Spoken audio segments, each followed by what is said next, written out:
A shot like that should have been impossible. That was the first thing Colonel Harris thought when the alert flashed across the range command monitor at exactly 2:17 p.m. The screen glowed red for less than a second before switching to a verification sequence reserved for equipment failures, sensor malfunctions, and events so rare that most officers spent entire careers without seeing one. Impact confirmed. Distance, 4,000 meters. The operations room fell silent. Air conditioning hummed overhead. Coffee cups stopped halfway to waiting mouths. A young technician blinked twice and leaned closer to the display. Someone laughed nervously. Another operator checked the feed from the target zone.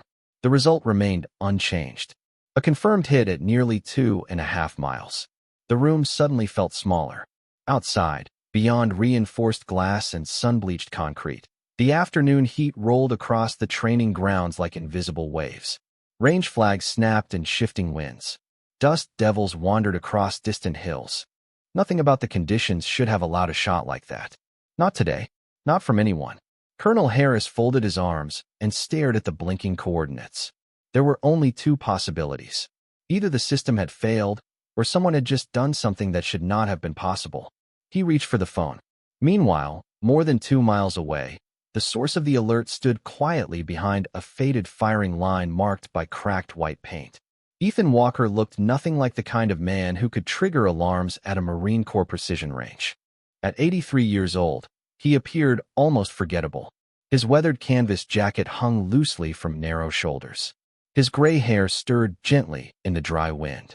Deep lines crossed his face, carved there by decades of sun, rain, and memories he rarely spoke about. Around him, dozens of Marines were focused on expensive optics, digital ballistic calculators, and sophisticated range equipment. Yet none of them were looking at Ethan now. They were too busy laughing. The reason sat on a folding bench beside him. A rifle unlike anything else on the range. The stock was painted a faded orange that had long ago lost its brightness. Scratches covered the finish. The metal carried the dull sheen of age. Compared to the sleek black rifles surrounding it, the old weapon looked almost ridiculous. Like something forgotten in a garage decades earlier. Gunnery Sergeant Tyler Brooks shook his head and grinned as he pointed toward it. The Marines around him chuckled. One called it a Halloween rifle. Another asked if it came from a sporting goods clearance rack. The jokes rolled easily through the group. Ethan said nothing. He simply watched the distant hills through pale blue eyes. The same eyes that seemed more interested in the movement of grass, the shimmer of heat, and the shifting patterns of dust than in the laughter around him. The Marine saw an old man carrying an outdated rifle. None of them noticed that Ethan Walker wasn't looking at the target. He was studying the wind. The range had been fighting everyone since sunrise. By noon, frustration hung over the firing line like the heat shimmering above the desert floor. Targets positioned across the distant valley remained untouched despite hours of attempts from some of the most highly trained marksmen on the base. Expensive spotting scopes stood beside portable weather stations. Tablet screens displayed wind charts, elevation data, and ballistic solutions updated every few seconds. None of it seemed to matter. Every calculation looked perfect until the trigger was pressed. Then reality took over. The valley refused to cooperate.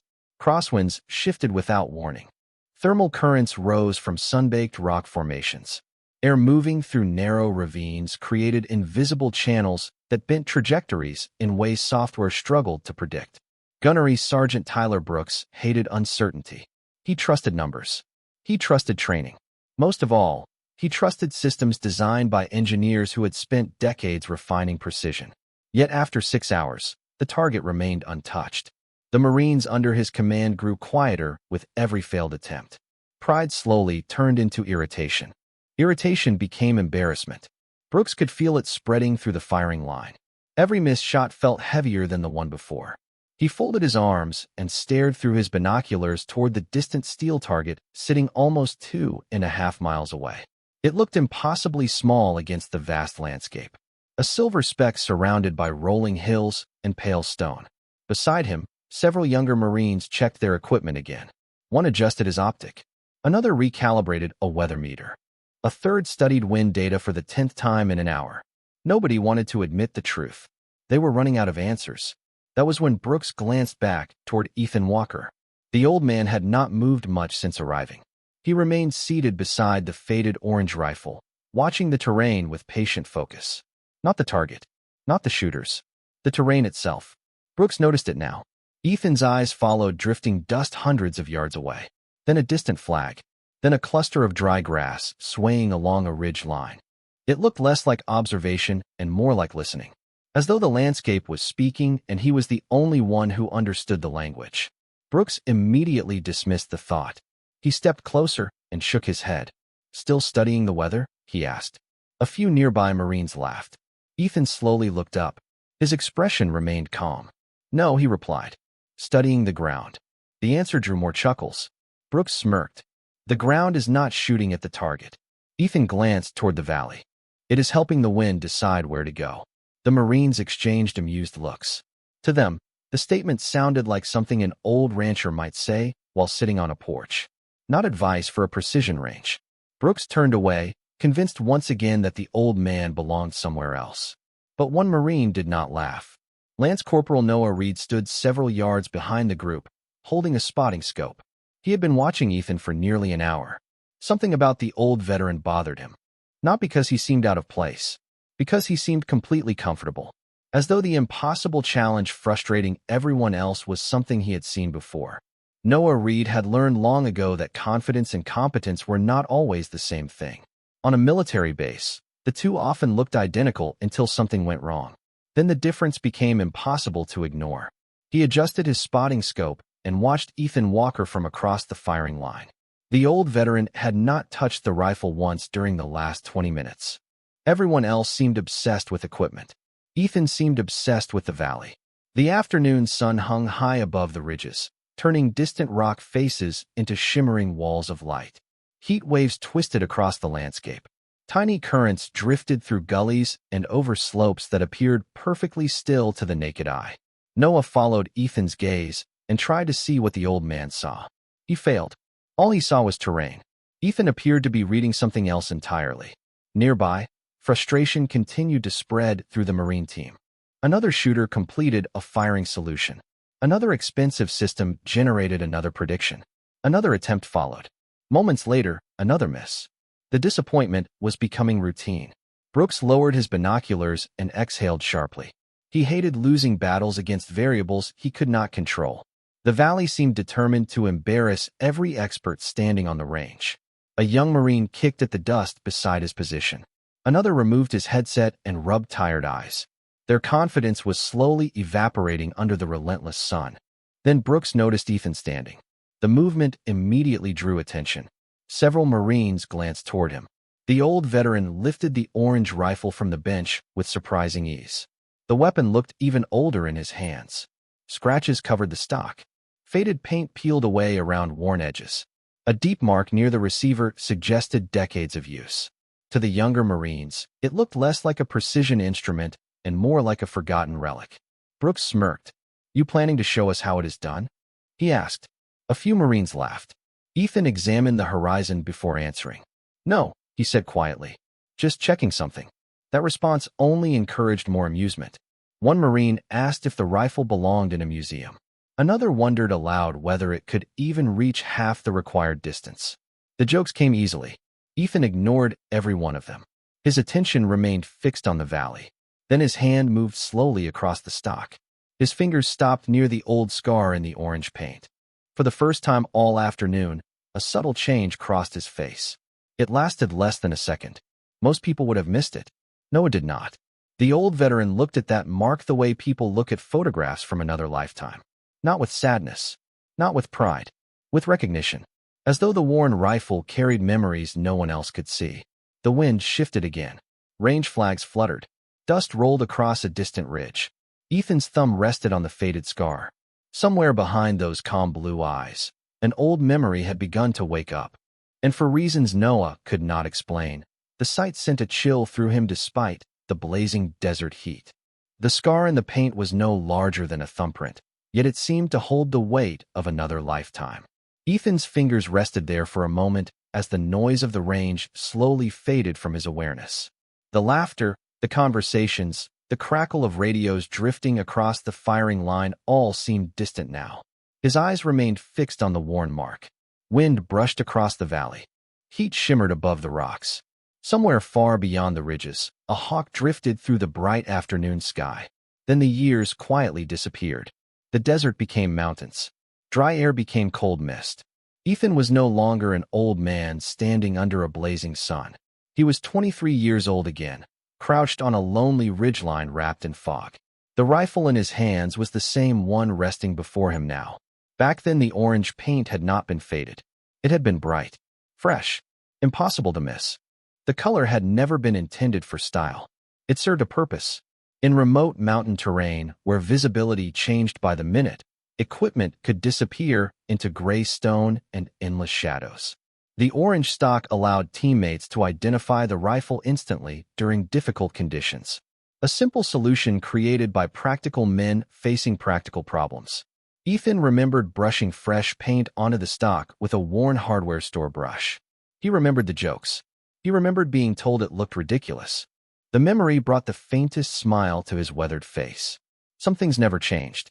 Across the firing line, Brooks noticed the expression and misunderstood it immediately. "Looks like he is reminiscing," he said loudly. Several Marines chuckled. One of them pointed toward the rifle. Maybe that thing was advanced technology back when television had rabbit ears. More laughter followed. The comments rolled across the range like loose gravel. Ethan heard every word. None of them mattered. The mountain memory remained stronger. He remembered mornings when weather reports were useless because conditions changed faster than forecasts could track. He remembered learning to watch birds instead of instruments, learning to study drifting fog, learning to recognize invisible currents through the movement of leaves and grass. Nature always told the truth. People simply forgot how to listen. The memory slowly dissolved. The mountains vanished. The desert returned. Heat shimmered across the valley once more. Ethan blinked and found himself standing among Marines young enough to be his grandchildren. The orange rifle remained in his hands. The same scratches, the same faded paint, the same scar. Only the years had changed. Noah Reed continued watching from a distance. Something about the old veteran's stillness felt increasingly unusual. Most people became defensive when mocked. Others tried to prove themselves. Ethan did neither. It was as if the opinions around him carried no weight at all. That realization unsettled Noah more than any boast could have. Experienced people often spoke the least. Brooks stepped closer, folding his arms. "Tell me something, Mr. Walker," he said with a grin. "Do you actually believe that old rifle can solve a problem that modern equipment cannot?" The question hung in the hot afternoon air. Ethan slowly lifted his eyes from the scarred stock and looked toward the valley. His answer came so quietly that several Marines leaned forward to hear it. "The rifle is not solving the problem," he said. "The valley is." Silence followed. Brief. Confused. Then the laughter started all over again. The laughter lingered for several seconds before fading into the constant hum of the range. Brooks shook his head and walked away, convinced he had just heard another piece of harmless old man wisdom. Around him, Marines returned to their equipment. Screens glowed. Wind meters spun. Spotters adjusted optics and checked data tables. Yet despite all the activity, nothing changed. The valley remained stubborn. Every new calculation seemed correct until reality disagreed. Ethan watched quietly. He had seen this before. Different place. Different generation. Same mistake. People were trying to force the landscape to obey mathematics while ignoring what the landscape was actually saying. A warm gust rolled across the firing line. Dust drifted from a nearby hillside and curled unexpectedly before disappearing into a shallow ravine. Ethan noticed it immediately. So did Noah Reed. The young Marine frowned. Most of the others never looked up from their equipment. Noah found himself studying the terrain the way Ethan did. He was not sure why. He only knew the old veteran seemed to notice things nobody else cared about. Across the valley, sunlight reflected from a distant ridge. The angle changed by the second as heat waves shimmered above the rocks. Ethan tracked the movement carefully. His expression remained calm, but behind that calm was decades of accumulated observation. Years spent learning that every hill altered wind. Every canyon redirected air. Every patch of sunlight created movement invisible to those who relied entirely on instruments.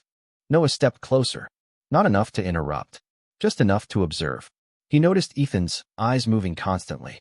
Ridge, grass, dust, flag. shadows, then back again. It reminded him less of a shooter preparing a shot and more of a navigator reading a map nobody else could see. The realization stayed with him. Something about Ethan Walker refused to fit the image everyone had assigned to him. An old rifle, an old jacket, an old man. The pieces seemed simple, yet the picture felt wrong. Near the command trailer, a group of Marines reviewed another failed attempt. Frustration was growing. Voices became sharper, patience thinner. Brooks remained determined to solve the challenge before sunset. Pride demanded it. Nobody wanted the range exercise remembered as the day the target defeated an entire Marine team. Ethan understood that feeling. He respected it, but he also recognized something else. The longer people chased certainty, the less they noticed reality. Another breeze crossed the valley. This one moved differently. Ethan's eyes narrowed slightly. For the first time all afternoon, he saw a pattern beginning to emerge. Small pieces aligning. Air flowing through the terrain in predictable stages. Not stable, never stable, but understandable. A puzzle slowly revealing its shape. Noah noticed the subtle change immediately. "You see something?" he asked before he could stop himself. Ethan turned toward him. The old veteran studied the young Marine for a moment. There was no annoyance in his expression, only quiet consideration. Then he nodded once. "The valley is finally making up its mind." Noah glanced toward the distant target. It looked impossibly small against the endless landscape. "About what?" he asked. Ethan looked back toward the hills. The corners of his weathered eyes tightened slightly as another gust swept through the range. "About where it wants everything to go." Noah followed his gaze. For the first time all day, he had the unmistakable feeling that something important was about to happen. The wind shifted again, carrying a dry current over the ridges and across the valley floor. Ethan Walker adjusted his stance, feeling the subtle differences in temperature and motion across the terrain. His eyes tracked each small ripple of grass, each subtle shimmer above sun-baked stone, and each distant flag swaying in the afternoon air. He did not rely on instruments. There was no need. Decades of experience had taught him that the land itself communicated patterns that machines could not interpret. Noah Reed watched silently from a few yards back, his spotting scope fixed on the old veteran. He could see Ethan moving slowly, deliberately, his hands steady and precise, fingers brushing lightly over the worn orange rifle. Ethan studied the target area as though it were a living map, reading the shifts in air like lines on a page. Brooks muttered under his breath, shaking his head. He could not understand how anyone could claim knowledge without data confirming every variable, yet he could not deny that the old man seemed certain. A gentle breeze lifted dust and sand along the slope, twisting unexpectedly as it passed over a shallow gully. Ethan's gaze followed it, tracing invisible currents. Noah realized that he was learning by watching. It was almost imperceptible, the way Ethan's eyes and fingers synchronized with the environment, the way the rifle seemed to extend the perception of his senses. Brooks glanced again, convinced he would intervene, but he hesitated. He watched Ethan lift the rifle, sighting along the stock toward the distant steel silhouette.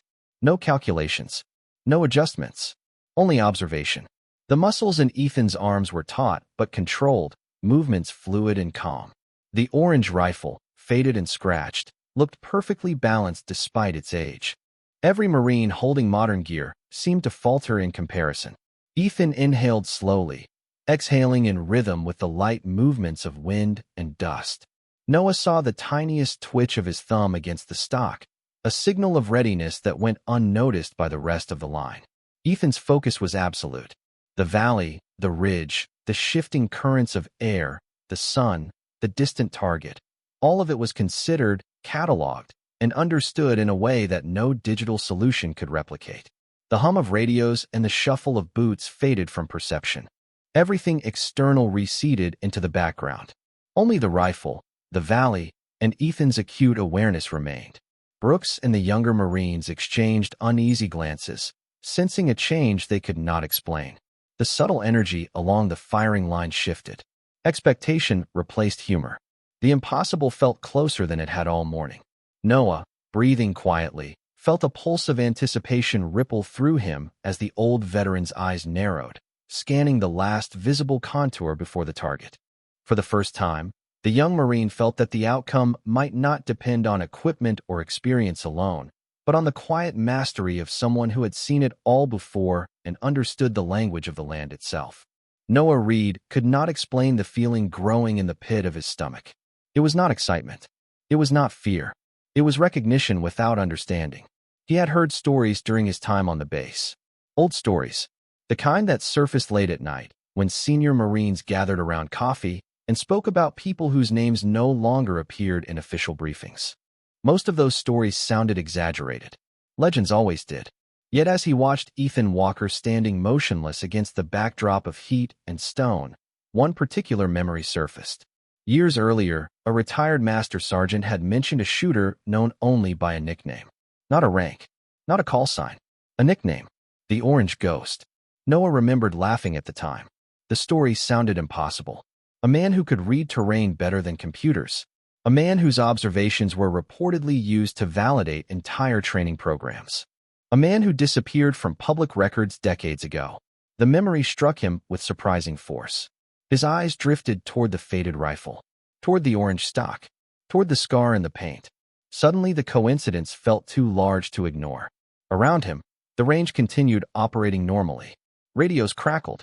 Marines discussed weather data. Brooks reviewed another firing solution with growing frustration. Nobody else seemed aware that something unusual might be unfolding. Noah quietly stepped away from the firing line. He moved toward a small communications trailer parked near the edge of the range. The air conditioning unit rattled against the metal wall. Inside, a civilian technician monitored range scheduling software while sipping cold coffee. Noah leaned through the doorway. "Can I check something?" he asked. The technician shrugged. "Depends what it is." Noah hesitated. The question sounded ridiculous even inside his own head. "Do we have access to retired personnel records?" The technician raised an eyebrow. "Some." "What?" Noah glanced back toward Ethan. The old veteran remained focused on the valley. "I'm trying to verify a name." Several minutes later, a database search produced almost nothing. Ethan Walker appeared, ordinary on paper. Retired. Decorated. Several commendations. Training assignments. Consultation work decades earlier. Nothing extraordinary. Noah felt foolish for a moment. Then he noticed something unusual. Several files attached to Ethan's service history were restricted. Not classified. Restricted. Access limited. Training doctrine references. Archived evaluations. Historical range studies. The technician frowned. "That is odd." Noah leaned closer. "What is?" The man pointed toward the screen. "Nobody restricts documents like this unless they were used to build something important." Noah stared at the monitor. His pulse quickened slightly. The Orange Ghost story returned once again. Before he could ask another question, the technician's phone rang. He answered, listened briefly, then looked back at Noah. "You said Ethan Walker?" Noah nodded. The technician's expression changed. "Only slightly, but enough." "Interesting," he said quietly. "Someone from Regional Command requested updates the moment that name appeared in a range activity report this morning." Noah felt the hairs rise on the back of his neck. Outside, the wind continued moving across the valley. On the firing line, Ethan Walker remained perfectly still. And for the first time all afternoon, Noah began to suspect that the old veteran was not merely observing the exercise. He was the reason people higher up were already paying attention. The valley finally settled into a pattern. Not a calm pattern, not a simple one, but a pattern nonetheless. Ethan Walker saw it the way a sailor recognizes shifting currents or a farmer recognizes approaching weather. Tiny clues connected across miles of terrain. A ribbon of dust drifting along a ridge.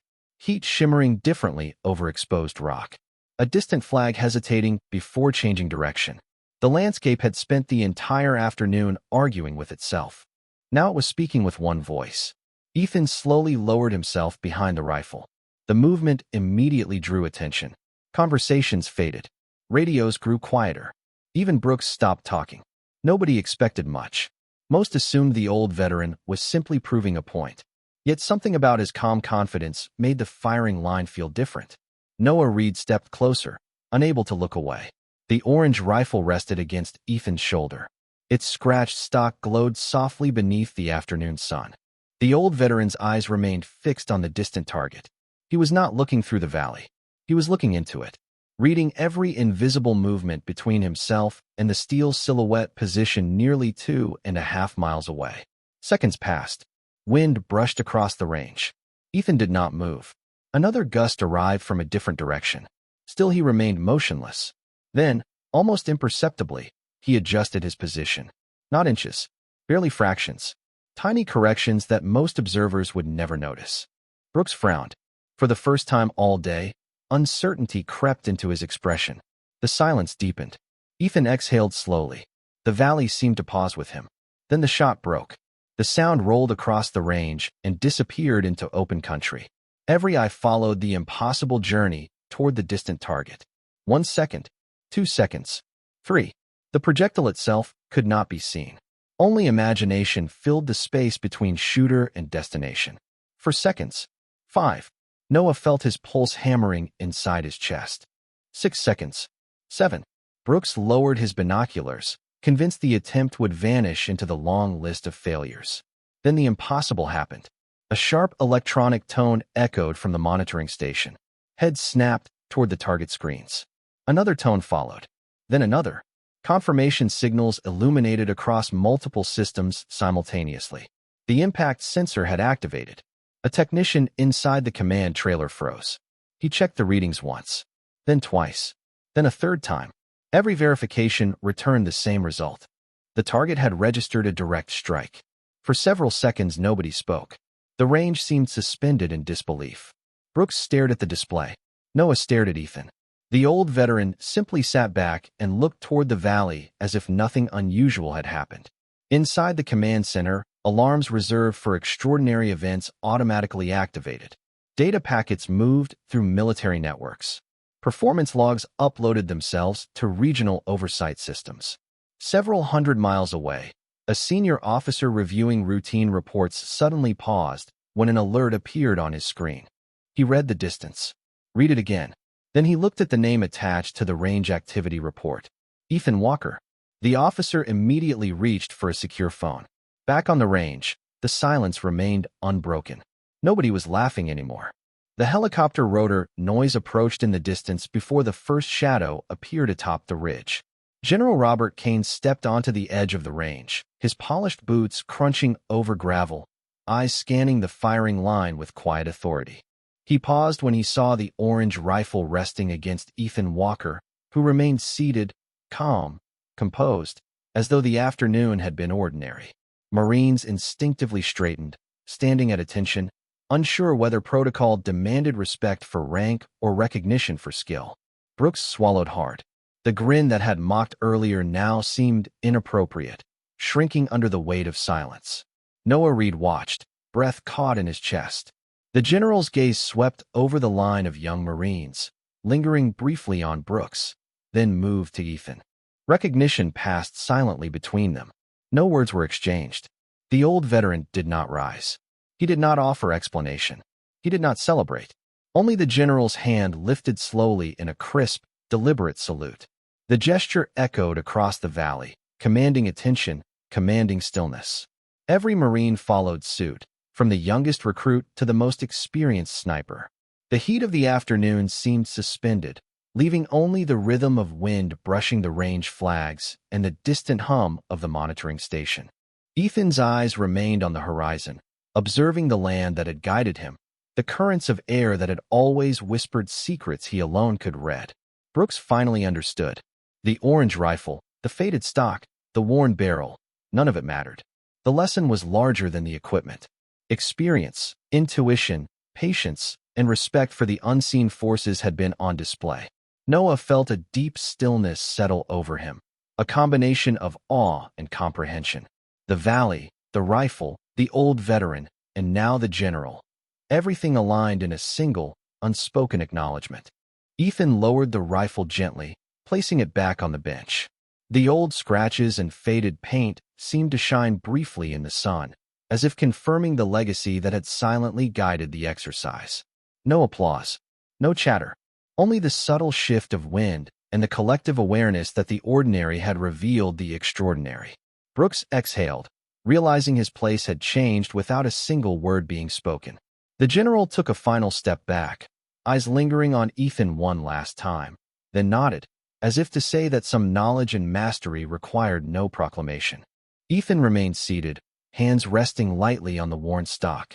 The range returned to routine, but nothing felt the same. Every Marine who had doubted him, every officer who had questioned, and every observer who had watched knew something unspoken yet undeniable. Quiet respect had replaced laughter. Understanding had replaced arrogance.